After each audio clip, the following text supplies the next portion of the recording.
any way construed as child-specific advice. Any choices you make in determining your child's treatment are completely at your own discretion.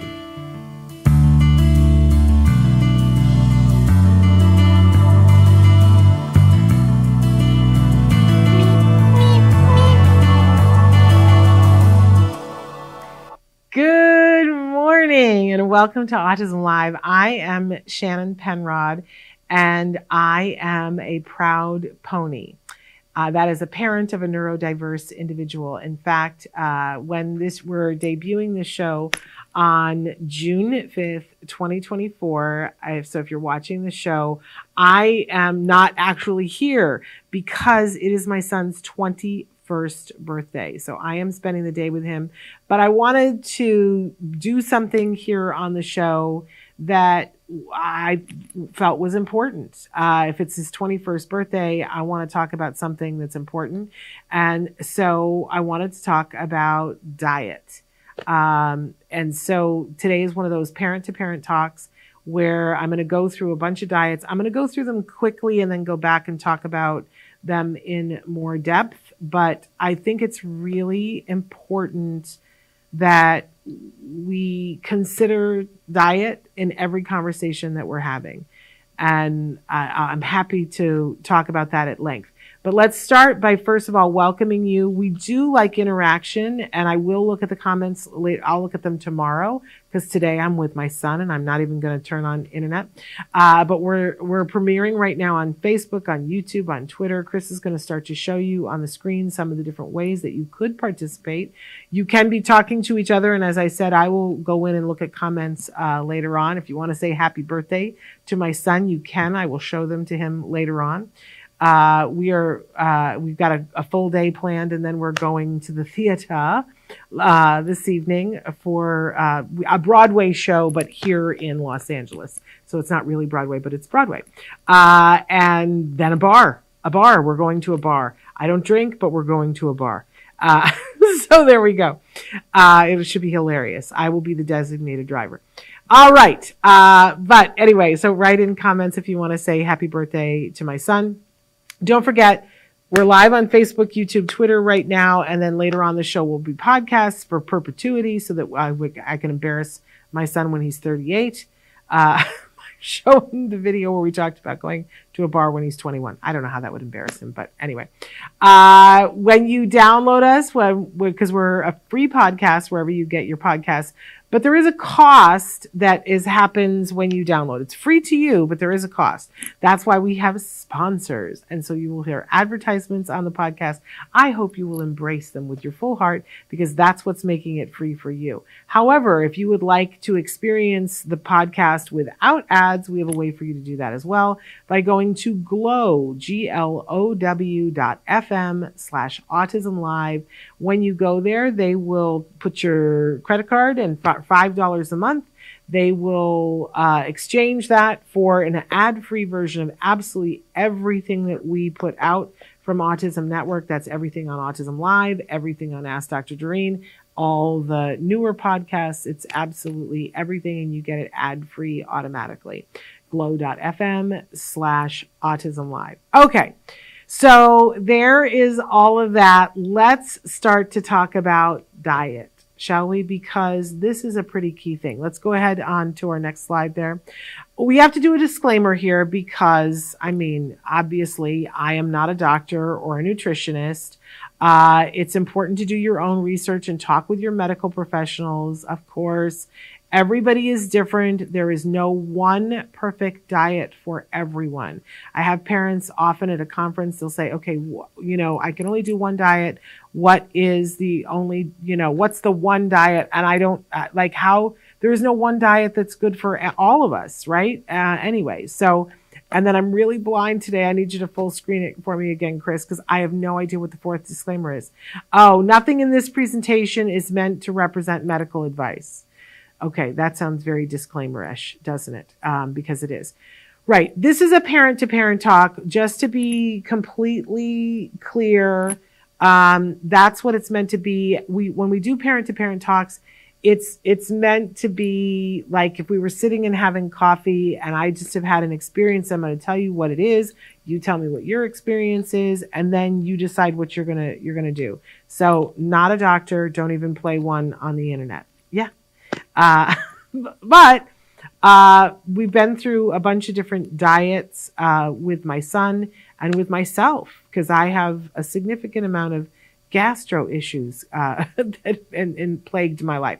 So anyway, we're going to talk about these diets and see why they may or may not be of interest to you. So let's head on to our first one. So, and this is also a basis for everything that we are going to talk about in this. So I said food for thought.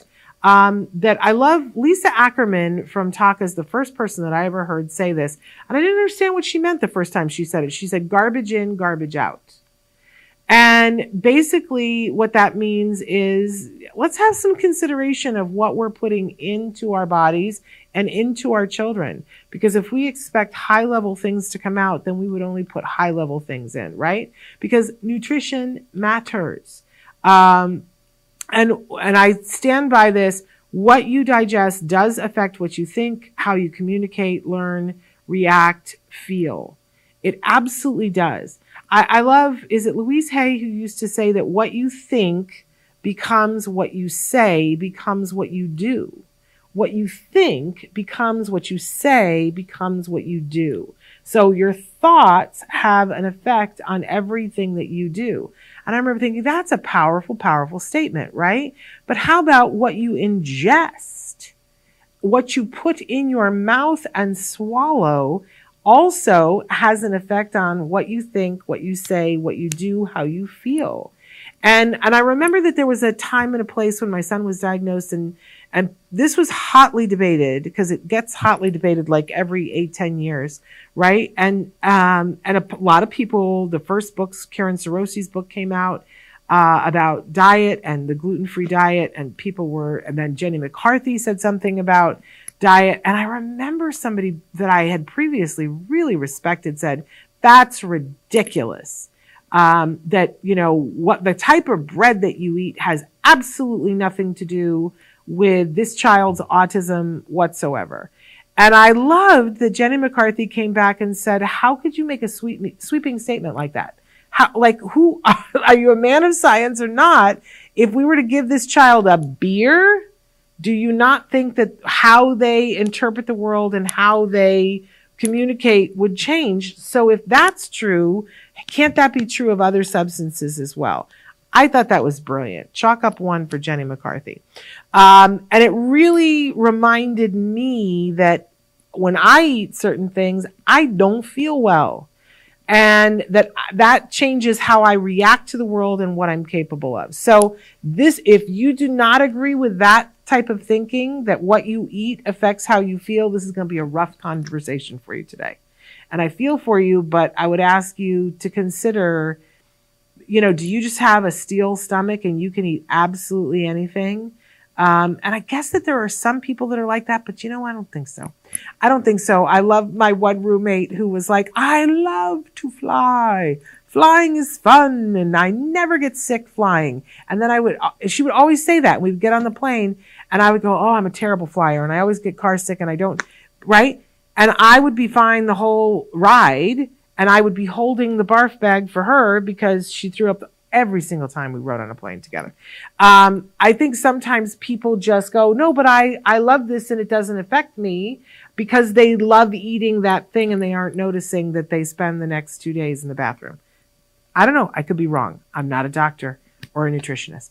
But anyway, let's run through the different diets really quickly, so we just know which diets we're talking about for those of you who have to be someplace quickly. And then we'll go back and talk about all of them. All right. So, first of all, low pesticide diet. And, I'm a big, big, huge fan of this.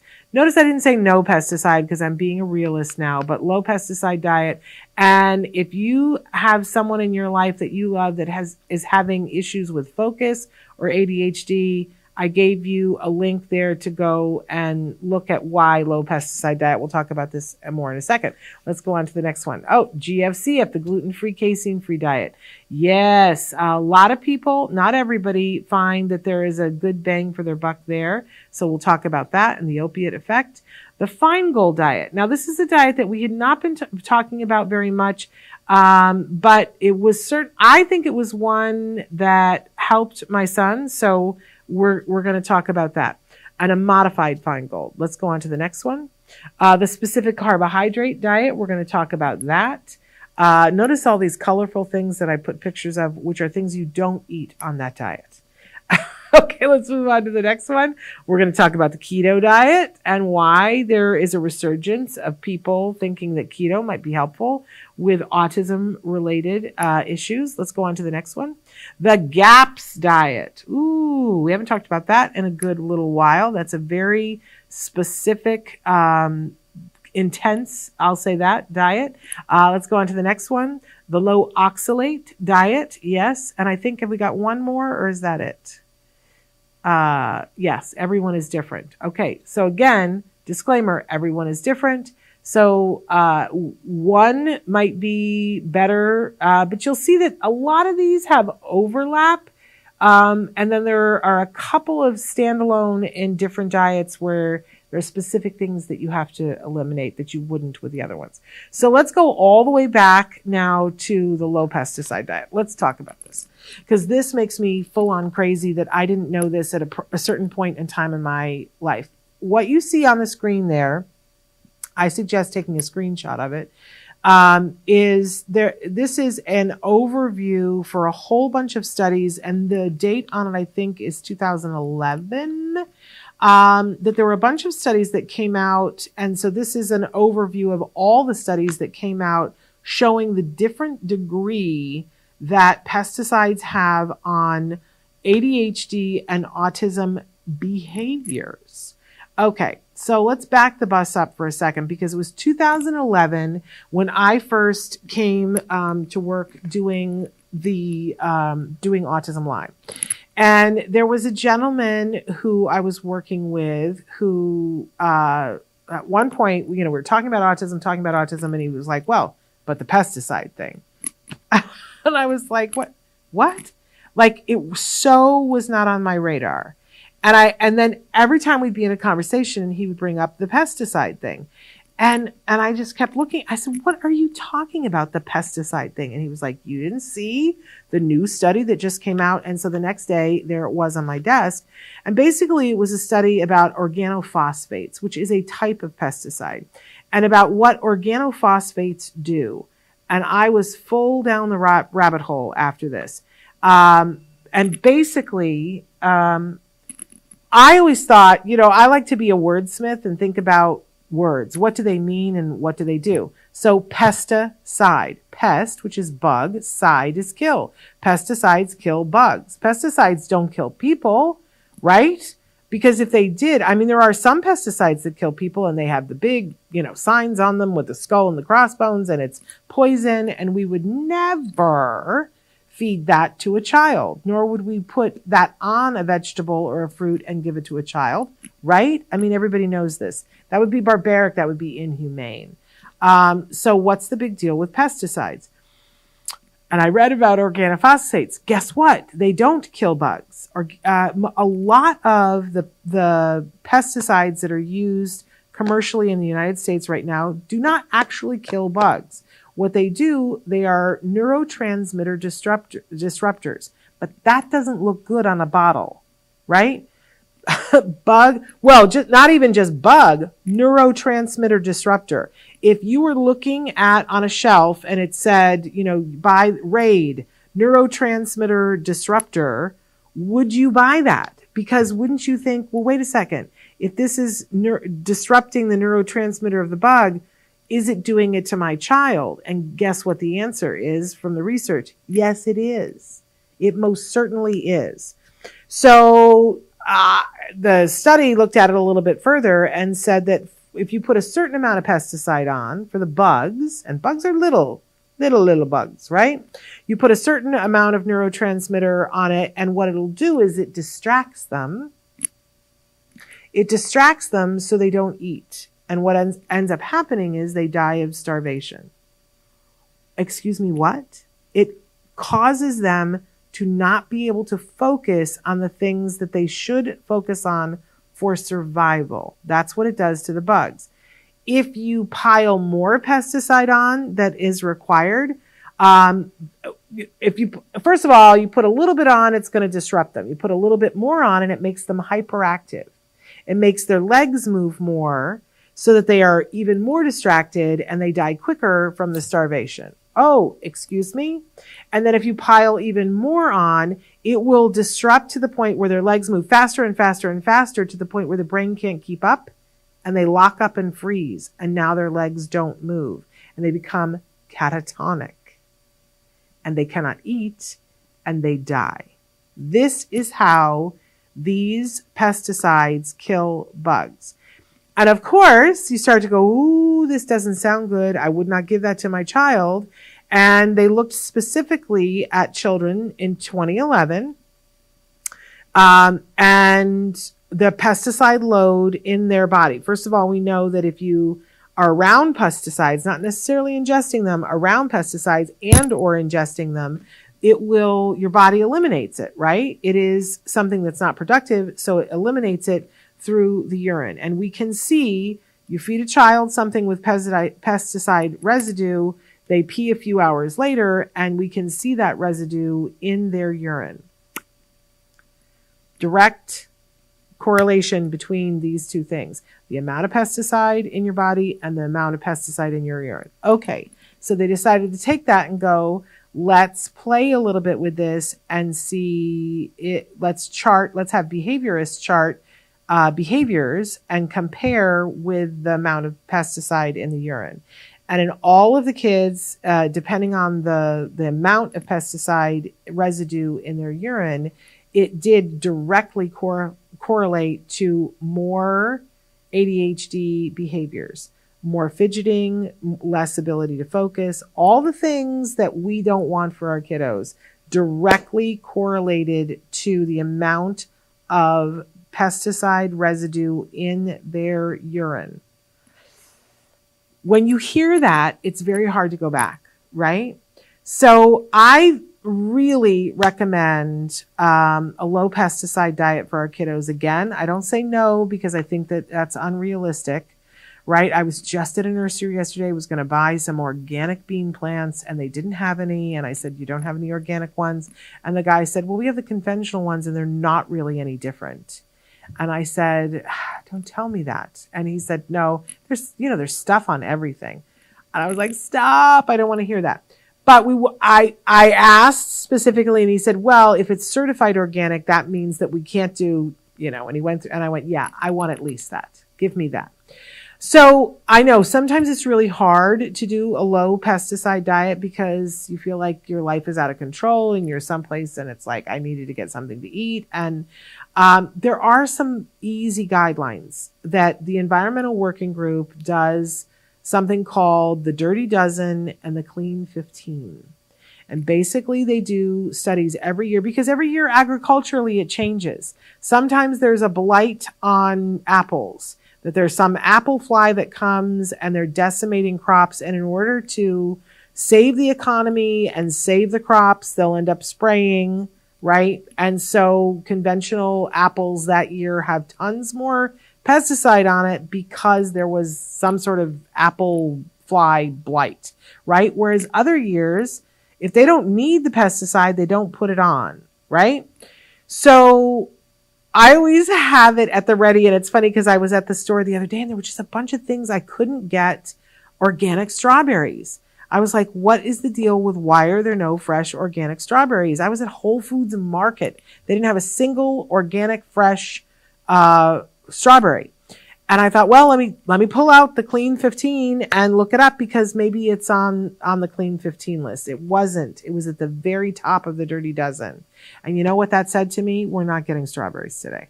Or we're getting frozen strawberries, frozen organic strawberries. Because when it's on the Dirty Dozen, that's a line you should draw for yourself. If you look every year and go, okay, here is the Dirty Dozen for this year, and take a picture of it on your phone so you can refer to it, put it on your refrigerator, whatever. And those are the ones that I say to myself, we're not having that, if at all possible. That means that a lot of times peppers are on there, and I go to a restaurant, and unless they specify that their peppers are organic, I don't have that dish. I know that seems like it's really, really extreme, right? Except that in the summer of 2011, after I was shown this information, I made the decision that for my son and I, my husband, I could tell him whatever. I wasn't going to change his diet. But for my son and I, and whenever I was cooking in the house, we were going to go as low pesticide as we could possibly afford, as low pesticide as we could possibly, make it happen. And I want to tell you that the change in both my son and I was extreme. I will say that for both of us, we experienced, my feet got very sweaty. I know this is TMI, but, I'm not a real expensive shoe kind of girl. But I was wearing a pair of shoes, again, not the most expensive pair of shoes, but they were, a decent pair of shoes, and it was warm outside and my feet were sweating, and if all the toxic stuff comes out of the bottom of your feet, and my shoes melted off of my feet. I literally was walking, and then my feet were not in the shoes anymore, but I felt better. And I could focus better. And we saw a marked difference in my son, in his ability to focus, and his ability to sit still as a result that summer. I remember our team was like, what's going on? What are you doing? And when he went back to school in the fall, the teacher commented and said, boy, there was a lot of growing up that happened over the summer. And I attribute that to the low pesticide. So, and I will tell you that there have been times where we don't follow it, where we just are like, oh, we're out, we're vacationing, we're doing whatever. But there's a specific restaurant that I will not bring up that we used to eat at all the time. And we stopped eating there because of this low pesticide diet. And every time, I think there's been 4 times in the last 12 years when we've gone, because it was just faster. And it was like, let's just go there. And I get a salad there. And my son refuses to eat there anymore. He says, my stomach hurts so bad afterwards. I can't eat there anymore. So low pesticide, I think it's honestly one of the easiest things to do if you just know because if you know what the Dirty Dozen is and you don't do those, but you know what the Clean 15 is, and then you can buy those conventionally. If you just know what those things are, easy enough to do. I'm not saying you have to do the whole thing, no pesticide, but if you can wipe out the Dirty Dozen, I think it would be a different experience for you and your kids, and you'll know that you're going to be healthier. Because that whole neurotransmitter thing, it jams me up, literally. And I don't want to participate in that, and I don't want my kid participating in that. So low pesticide, I'm a huge fan. In fact, I'm such a big deal about this that when people come to me now and say, what diet should I start? And I go, that one. And speaking of my husband is someone who really tends not to notice a whole lot, but loves chocolate pudding. Chocolate pudding is his favorite thing. And all I did was I changed the milk in his chocolate pudding to organic. I did nothing else. Same pudding brand, it was the mix, the instant mix. All I did was change the milk. I didn't change the percentage on the milk. I just changed the milk to organic. And my husband was like, what is up with the pudding? Why does the pudding taste so much better? And I was like, really?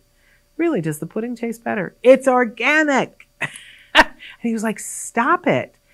You're kidding me. That is crazy.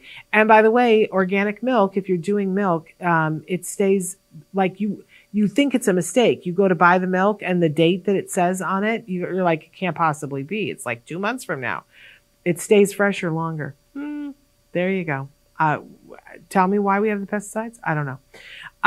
Okay, let's move on to the next one. Let's talk about the GFCF, because this is the next one that I usually bring up to people and go, okay, if you're interested in diet, I tell them, let's get as low pesticide as possible. And then definitely this one and probably the next one are the next things that I talk about. So gluten-free, casein-free diet. And really what we're talking about here is something to prevent the opiate effect. That if you look at a slide, I can't believe I'm going to say this. If you look at a slide of a peptide of gluten and a peptide of casein and a peptide of opium, they look almost identical. There's just like one little part at the end of the peptide that is slightly different. So sometimes there is a syndrome called leaky gut syndrome, which means that there is a part of the protein in the gluten and in the dairy that doesn't get fully processed in the body. And goes directly into the bloodstream in a way that we wouldn't ideally love, and we get this opiate effect. So what does this mean when you're feeding a child things like pizza with that has gluten in the crust and cheese in the casein in the cheese? Well, again, if we went back to a child and we took a 2-year-old baby and regularly were feeding them beer, how would we expect that to affect their ability to add language? Because language, in the way that it is typically developed, it's kind of like osmosis, right? That the child's in their environment and they're just picking up sounds and they're interpreting sounds and they're trying out sounds and they're realizing, oh, I can say cookie and I get a cookie, right? For most kids in that typical development arc, we're not doing a lot of, this is a cookie, say cookie, right? We tend to do that with our kiddos who aren't picking it up through osmosis. But if you think about that, if you gave someone an opiate effect so that they were a little bit fuzz, a little bit buzz, a little bit, I don't really know what's happening, it would be hard to pick things up through osmosis. So I can only tell you that when my son, first we started him for 1 week on the gluten-free diet, and then a week later we started him on a casein-free diet. And again, that means you're not going to be having milk. So casein is more than just milk, but it means you're not going to be having dairy products, almost all dairy products. And some things that don't appear to have dairy have casein in them. Strange things that you wouldn't expect, like sometimes a juice box has a small amount of casein in it. I know. Who decided that? But so what's the point? Why would you do gluten-free, casein-free diet? The bang for the buck is that a lot of us saw that our kids became more aware, that they were a little bit less. I used to say that my son was like a happy little drunken elf. Right? So he was a little bit more aware. He was sharper. That led to him having an explosion of language that was not happening while he was on gluten-free, casein, free diet. The other thing, oddly enough, because I am allergic to wheat, and when I have wheat, I'm like a child throwing a tantrum. I am mad, and I cannot tell you why I'm mad. I guess it's more like a meltdown. I'm upset. I know now as an adult when I've had an infraction and I'll go, I don't feel right. I don't feel right. And I can feel like my temperature goes up and it feels like there's hackles underneath my arm that are pushing up. And I am mad about everything, right? That's how I am on gluten. So I expected that the gluten was going to take away the tantrums for my son because he was throwing these wild tantrums. I didn't find that. I'm going to tell you that I found the exact opposite, that the casein, getting rid of that, helped with the tantrums. And that's really interesting because a million years ago, and I think it was 1984, 86, Dr. Phil Donahue did a show way back when, but I remember seeing it. It made the national news, I think because it was a little bit bordering on unethical. There were a group of parents that had their kiddos and they knew that their kids were milk sensitive. And of course, this was, got milk, everybody's pushing milk all the time, 24/7. And you have to feed your child tons of milk in order for your child to grow good bones, all this stuff, right? And a group of parents were saying, except that milk is not good for all kids. And so they went on the Dr. Phil show, having told Dr. Phil this. The kids were all sitting there. The kids are all happy. They're up on the stage. Everybody's being interviewed. The parents are talking about what they're talking about. Then they went to a commercial break and they gave all of the kids milk. And they knew that these kids were milk sensitive. Now, this is the questionable ethical part. But the parents decided to do it, and the show decided to do it to show the world what a milk reaction looks like. And it's worth looking up on YouTube. It is, but it's upsetting because the kids are inconsolable. They're having meltdowns, and it's pretty instantaneous because they went to commercial, had the milk, you come back, and the kids are all crying, and you can't fake that. You know what I mean? But it was really eye-opening to a lot of us back in the 80s. We were like, oh, well, milk isn't necessarily great for everyone. I definitely saw with my son that if he had a milk infraction, we were having tons and tons and tons of behaviors. Now he's older. He's an adult, and sometimes he chooses to have gluten and casein. But he will tell you if he has too much dairy that the stomach area is not his happy place. Now, so as an adult, he can tell you that he's like, I got a little agita, I had some cheese, not feeling the best right now. And he can make that choice for himself as an adult. But what does that look like in a child? So if a child is having those kinds of feelings, maybe they're having a meltdown as a way of saying, I don't feel good, right? So I really think that it's worthwhile to try the gluten-free, casein-free diet, but here's some of the things that you need to know. I said yesterday or day before yesterday that gluten-free doesn't mean healthy. So it's really important. I see a lot of people are like, oh, there's this fabulous thing that's like a Twinkie, but it's gluten-free, or there's gluten-free Oreo now, and it makes it sound like it's all free and there's no calories and it doesn't have anything else that may not be advantageous for your child. I would say that almost all gluten-free things that are worth eating that are bought commercially are highly processed. So you're getting some other ingredients as well, and you want to be very cautious about that. Be very, very careful. We every now and then you want a treat, and I know I have bought the gluten-free donuts, and that can be a very fun thing, but don't make it a staple in the diet. It's not good for your kiddos. And keep an eye on what the other ingredients are and be choosy about that. Same thing with the casein-free diet. We had to be very inventive back in the day because they weren't selling stuff. And we got very inventive. We made our own ice cream that didn't have dairy in it. We made our own popsicles. We made our own cheese. Now you can buy all this stuff, but remember that it's got a lot of additives in it and sometimes artificial colors and flavors, which we're going to talk about in a second. So slow your roll and notice that it could be something that causes more problems than good. But there are ways. Back in the day, if they were having a pizza party, I had to be making stuff from scratch. Whew, hard days. But I see a lot of people now that are just living on this gluten-free, casein-free stuff that a lot of it is not, it's not ideal. It's not nutritious. So be careful about that. We want good nutrition at the end of the day. All right. And you can be on a very nutritious diet on gluten-free, casein-free. Just it's not the processed stuff. All right. Let's talk for a second about Finegold. Finegold, one of the big tenets of this is that artificial colors and artificial flavors are bad for your child. And I really think that's true.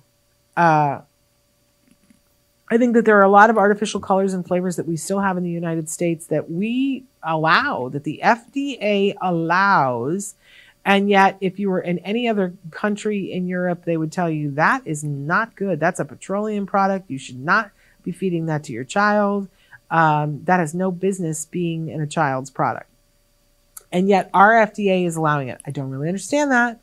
But you have a choice. You don't have to buy the stuff. And I think in the beginning, when a parent is talking to me about what should I try diet-wise, I always say, please start with removing all of the artificial colors and flavors and get your child as low pesticide as possible. I say that before the gluten-free, casein-free diet all the time, because to me, I really honestly feel, and I'm someone who's saying that I feel that the tantrums were reduced by the casein-free diet and that language was increased by not having the gluten. And yet I'm going to tell you that I think the pesticides and the artificial colors and flavors were the first most important thing to do. And part of it is, I think that if you get rid of the artificial colors and flavors first, but while not taking away other foods from your child, you'll get better buy-in from your child because they'll start to feel better and they'll be less triggered when you're removing other things from their diet. I think it just makes it easier. I also think that the artificial colors and flavors, they, it's that Spurlock effect that, I don't know if you've seen the documentary that he had, Super Size Me, where it kind of feeds on itself. And if you're used to tasting artificial colors and flavors, then that's what you crave and you want more of it. Whereas if you take it out, you start to taste other things and they taste good. So I think it's important to get rid of the artificial colors and flavors. And there's a bunch of research on this being something that artificial colors and flavors can lead to behaviors, extreme tantrums, dysregulation, and difficulties with focusing. All kind of sound like ADHD, autism symptoms, right? So get rid of those. And I say do that first. But the other part of the Finegold diet is that it's low salicylate. Now, I want to say that we did this for a period of time because we felt that it was important for a reset. I don't know that we got the reset from it, but salicylates are in things like apples and tomatoes.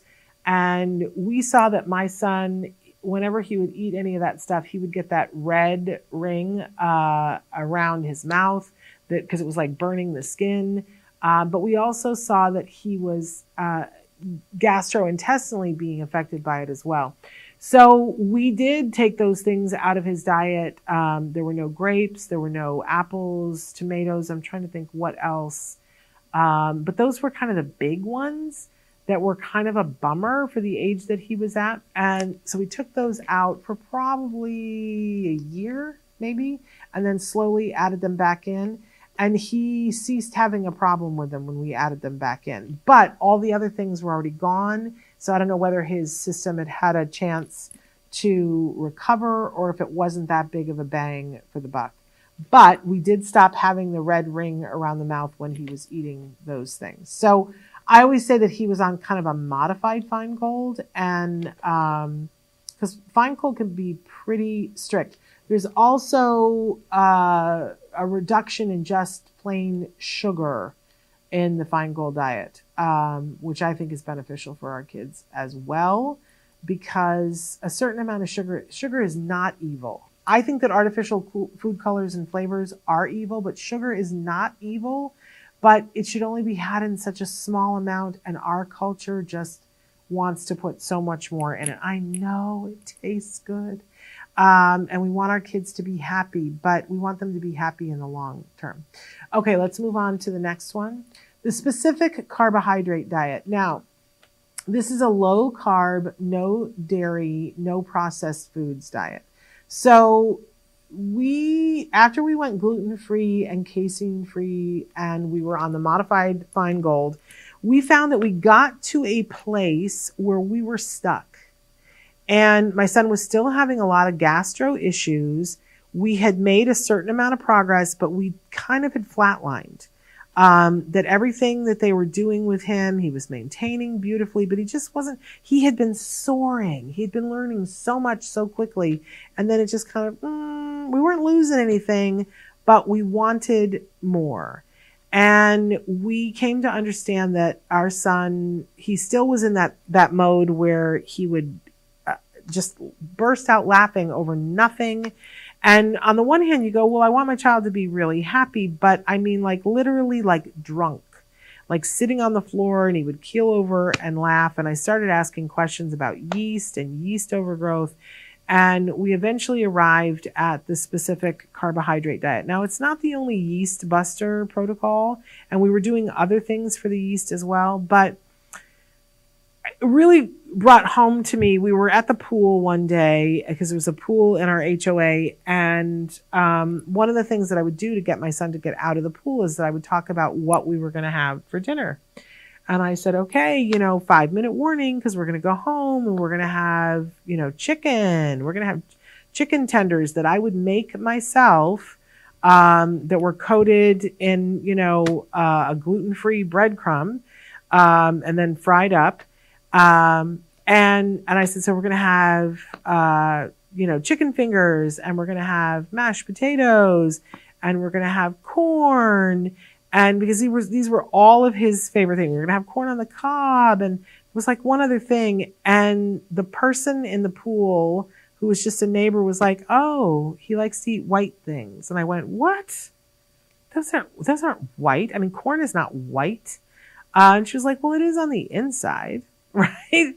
And I was like, and potatoes are not white. And she was like, well, they are on the inside, and that the chicken is white on the inside. She's like, he's eating a lot of white stuff. And I talked to somebody about it afterwards, and they were like, yeah, and it's all carb. Like, you took the chicken, which isn't a carb, and you dipped it in stuff to make it a carb. And the potato's a carb, and the corn's a carb. And where's the balance in all of this? And I started to notice that that's all my child was eating were white carbs. And anytime our kids are only eating a class of food, it's a problem. And it might very well be that they're having a minute, but still an allergic reaction to that food, which doesn't make sense, right? We go, but they eat it constantly. It's the thing that they want to eat. It's the thing that they crave. Yeah, but because it's a problem. And when you can get into that mindset, you go, okay, how am I going to look at this? So I read a book about the specific carbohydrate diet, and we decided to give it a real good try. I want to put an asterisk here and say that I think it's really important, if you're going to do this one, that you be working closely with a medical professional. Because I was warned about this, and we did come to the day when my child went into ketosis. And I think that is something that you should be very concerned about. My child's breath was constantly, it smelled like brandy, and his feet smelled really good. They smelled like fresh baked bread because he had so much yeast. But as we got to the point where with the specific carbohydrate diet, we broke the yeast, then I remember there was one day that we woke up and his breath smelled really bad. And that's when you know that the individual is in ketosis. And I do not think we should be having our children be in ketosis. If your medical professional wants you to do that for very specific reasons, that's between the two of you. But I would be very careful with this one, because your child can get into ketosis. And I personally do not espouse that. But for this one, it means take no potatoes. There's no carbs whatsoever. So there's no bread, there's no dairy. So in a way, it's already gluten-free, casein-free, right? But it takes it one step further, and you would not be having anything that's processed. You wouldn't be having anything that's sugar. You wouldn't be having anything that has artificial colors and flavors, because that would mean that it was processed, right?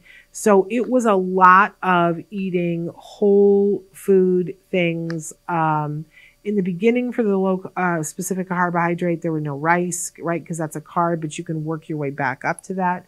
So it was a lot of, and not very much fruit either. So it's a lot of vegetables, and it's a lot of meat. Now, my son loves meat, so that was not a problem, but I don't necessarily know that that's a great thing either. And what we saw was that his cholesterol went up on this diet. So we did break the yeast, and that was a great thing. And we slowly put back in the fruit and vegetables. But so this one is a possibility, but big asterisk. I wouldn't do this without working with a professional closely, that somebody, you tell the pediatrician, we're going to try this diet, and I just need to know that you're on speed dial should I need you, right? Let's be very careful, because we want to stay healthy. And there is a possibility with really extreme low carb that you can get to the point where it isn't healthy anymore. All right, so let's move on. I think the next one is keto. Okay, and keto is sort of like the specific carbohydrate, but it allows dairy. So it's very low carb, including fruit. You would not be having the tart, the picture of there. Now, why do some kiddos get put on a keto diet? And I think it's mostly teens in the past that this has been recommended, but it has been shown to be pretty effective if you have a kiddo who's having seizures. And for those of you who are dealing with seizures, you know what I'm talking about. It's like you would try other things. Now, I would have said to you 2 months ago, I wouldn't do a keto diet with a child who's not having seizures, because the low carb thing scares me. Your child is trying to build muscle and bone, and being low carbohydrate and high fat often is what the keto diet can end up being, is a little bit daunting for me. But we just had Julie Matthews on the show and saw that there was a pretty big benefit for individuals on the spectrum with a keto diet. I want to say I want a little bit more research on this, because I want to say, is it because we wiped out sugar? Is it because because we can just take sugar out, but you can still have other carbs? So I want to urge caution with this one, but it has been shown to be very effective. If you're dealing with seizures, talk with your doctor about the keto diet for your child of any age and see if it can't be of benefit to you, but do it with a medical professional. Okay, on to the next one, which I think is the GAPS diet. Okay, so the GAPS diet is really about healing when things have gotten really off the chart, not okay. And I can tell you that because I've done the GAPS diet for a period of, I think, like 4 months. Oh my gosh, it's intensive. First of all, it is for the first week to month, it's really a liquid diet of bone broth, and that's it. Which I know some people who have had to put their children on the GAPS diet because of severe gastrointestinal stuff. But again, you would never put a child on this without working with a direct professional. And most pediatricians would never sign off on this, right? So you would need to be working with someone who is either a MedMaps doctor or a specialist, a nutritionist who understands your child. Big cautionary thing. I also want to say that as an adult doing this, because I was in a place where I needed some gut healing and I wanted to experience what this was like so that I could talk with parents about it. I will tell you that the parents who are really into the GAPS diet tell me, oh, their child made so much improvement. But these are kiddos who have ulceration in their intestines, right? Where they are not being able to handle whole food. If your child is not at that level, I personally would not be trying the GAPS diet, because I know as an adult to go on a completely liquid diet of bone broth, like that is an intense way to live. And now you can buy bone broth in the store. It's a little processed, but it also was intensive to cook the things for it, because basically you were cooking like 2 pots of broth on the stove at all times. It was a lot, my friends, a lot. This is not for the faint of heart. And then gradually what you do is over time, you start adding other things back in. Most of the time, if you really look at the true GAPS diet, they want you to set aside 2 years to slowly reintroduce foods to your intestines. And that's a long time. Like, I can't picture sending a child off to do 2nd grade with a thing of bone broth. I just, they're going to be in the bathroom a lot. I can't see it. I can't picture it. And then still, there's absolutely no grain on the GAPS diet. So eventually you're making things like nut breads. And let me tell you, after you haven't eaten solid food for 2 weeks, a little nut bread loaf seems like the greatest thing on the face of the planet. I would not do this to a child unless you have severe gastro issues, and then I would be working with a doctor about it, okay? And then I think our last one is the low oxalate diet. And this is the one that I know the least about, only because we have not done this in our family. But it is to reduce oxalates in your body. So it's things like beans, nuts, soy, etc., that are not allowed. There is none of that. So there's a lot of things like, specific carbohydrate and keto overlap each other in a lot of different ways, except that the keto allows the dairy products. The low oxalate is sort of the outlier. There's a whole bunch of foods in it that you cannot have on the other diets. So it was a period of time when low oxalate was really, really, really popular. And then I think people just did not see the results from it that they had hoped. And so it went by the wayside. You can still look it up and find if that interests you. And I'm trying to think, and if you guys can write in about any other diets that you may or may not be interested in. There are plenty of times when, there have been specific protocols for certain things. It's sort of like, the fad, right?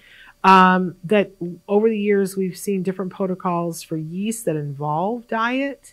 But almost all of them pare down to be some combo of the first few that I showed you.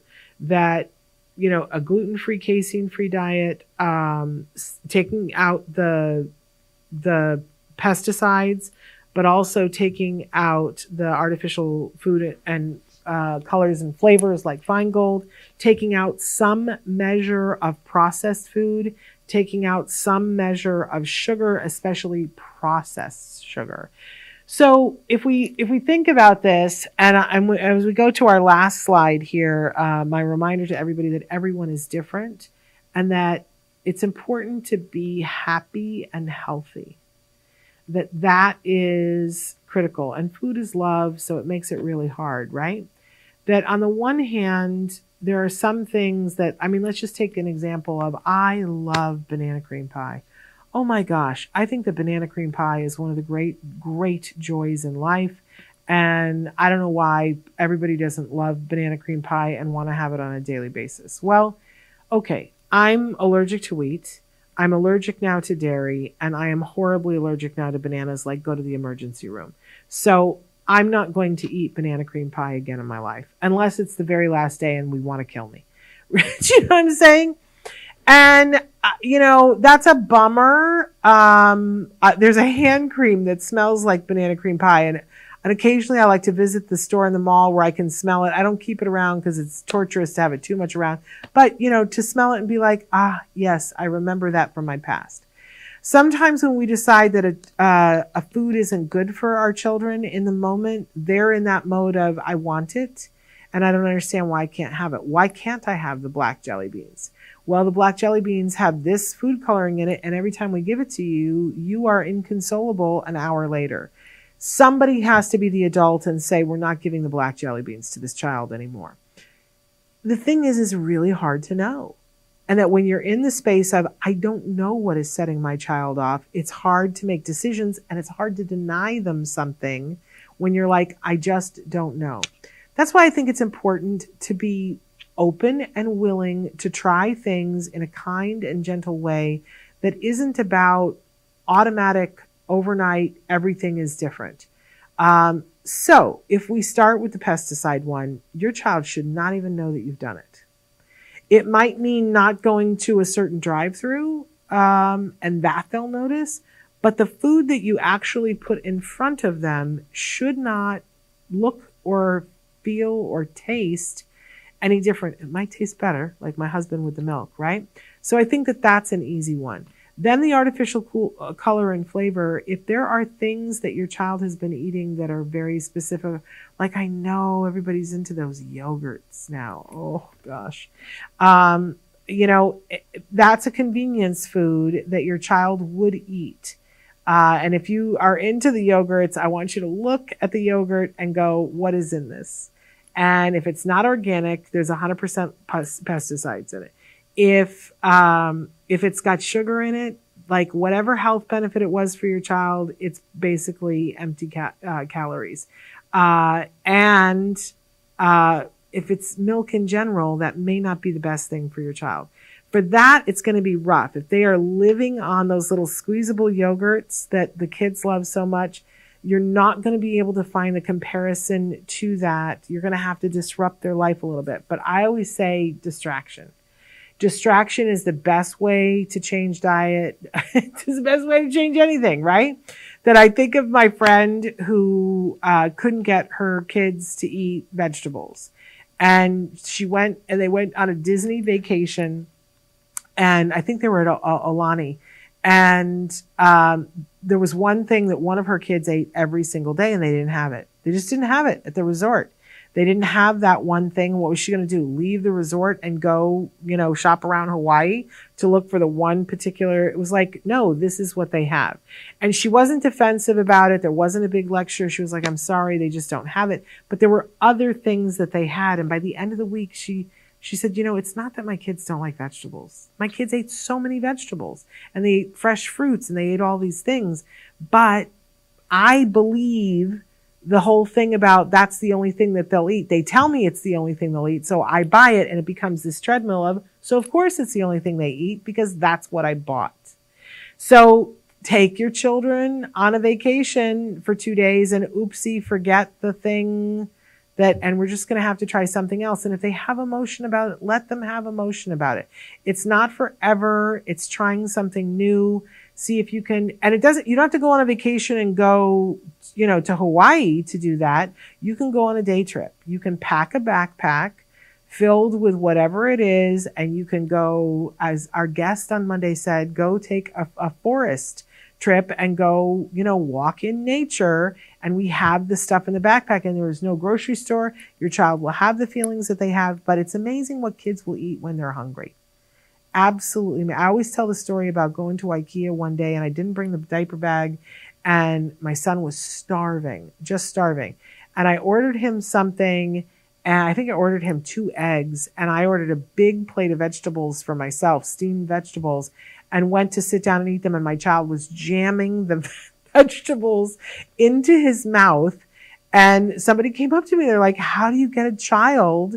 Because he was probably 1.5. She was like, how do you get a child to eat like that? I said, he's hungry. He's just hungry, and it's what's in front of him. So try it. You don't have to take my word for it.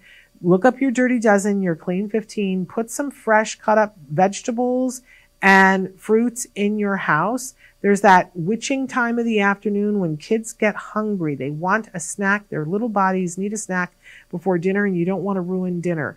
If what you put out during that time is healthy fruit and vegetables, not processed stuff, nothing that I would say put out the rainbow in colors, right? You don't need to buy the artificial colors. You can buy strawberries right now, except you can't, organic ones. Hopefully you can by now. But buy whatever is organic, put it out, and you will be amazed. If your children are hungry, they'll stuff it in their faces. There are some things that they won't. It's not true of all kids and of all things, but try it. Be willing to try different things and put them out and see what happens so that you can move into a better time, a better diet, because what we want truly is for our kids to be as healthy as possible. That's really what we want. And if something that they're eating is causing them gastrointestinal pain or to feel foggy as if they have had an alcoholic beverage, this is not how we would send our kids to school. And if it's creating a reality in which it's hard for them to focus, which I truly believe that the artificial colors and flavors and the pesticides absolutely are doing, we would not want that. All right, that's my topic for today. I hope that you found something that's useful for you and that you will enjoy your food with your kiddos. We've got some amazing best ofs coming up for you for the rest of this week, and then we are back on Monday. So I hope that you enjoyed this talk while I'm with my son enjoying his birthday. Thank you guys all for being here. We will let you know what's happening all of next week, but it's good shows. We've got great things coming up for you in the month of June. So don't want to miss that. We will see you back here tomorrow. Until then, give your kiddos a hug from me and one for you too. Bye-bye for now.